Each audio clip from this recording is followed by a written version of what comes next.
Does someone who can barely stand up on their own and needs assistance to walk out the room look in any way prepared for a fight the next day? What's up, it's Ant Walker here with Ringside Intel, and let's talk about weight cutting. So UFC Vegas 97 is taking place this Saturday afternoon. Another typical Apex Center offering from the UFC, but early on in the card there's a preliminary contest between Budka and Andre Petrosky. By now you've probably seen the video.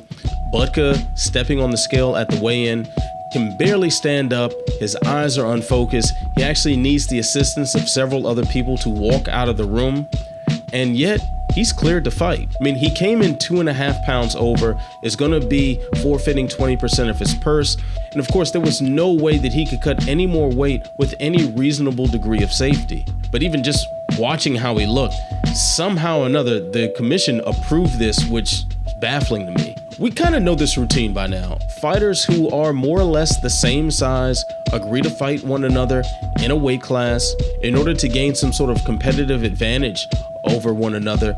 They dehydrate themselves and diet down in order to cut weight, and then they step on the scale to make the agreed upon weight. Immediately after they step on the scale, they rehydrate, they eat, and by the next day, they're more or less the same size fighting one another. So what's the point? I mean, I get weight cutting is a big part of the culture. Of course, in MMA, there are far less weight classes than boxing, which means fighters have less options as far as how much they want to weigh when they step in to compete. There's simply going to be some people who do need to cut some weight in order to compete because, hey, otherwise they're going to be grossly undersized if they move up in weight. And there's also the bleed over of wrestling. Obviously, a lot of wrestlers transition into mixed martial arts, and wrestlers are known to cut weight on a regular basis. On a high school and college level, wrestlers will cut weight on a weekly basis to make their tournaments, and it's a lot on the body, but it's something that they become used to, and it just becomes part of what they do. Everyone does it, so everyone has to do it, right? But does it make any actual sense? I think I'm on the side of common sense here when I say no, it really doesn't make a lot of sense.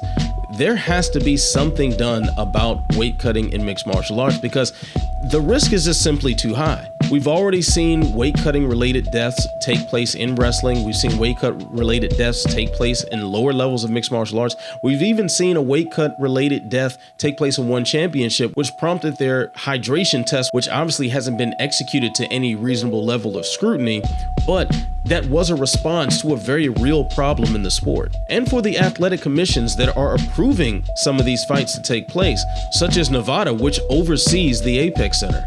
I'm no doctor, nor am I a medical professional, but I think we could all agree that Budka probably doesn't belong there. So what do you think? Is weight cutting that big of a problem that there needs to be some overhaul to the culture of the sport? And what alternatives would you suggest to handle this issue? Remember to like, subscribe, share, tell a friend to tell a friend, tell that friend to tell 10 more friends. Stay locked into Ringside Intel. I'm Ant Walker. Peace.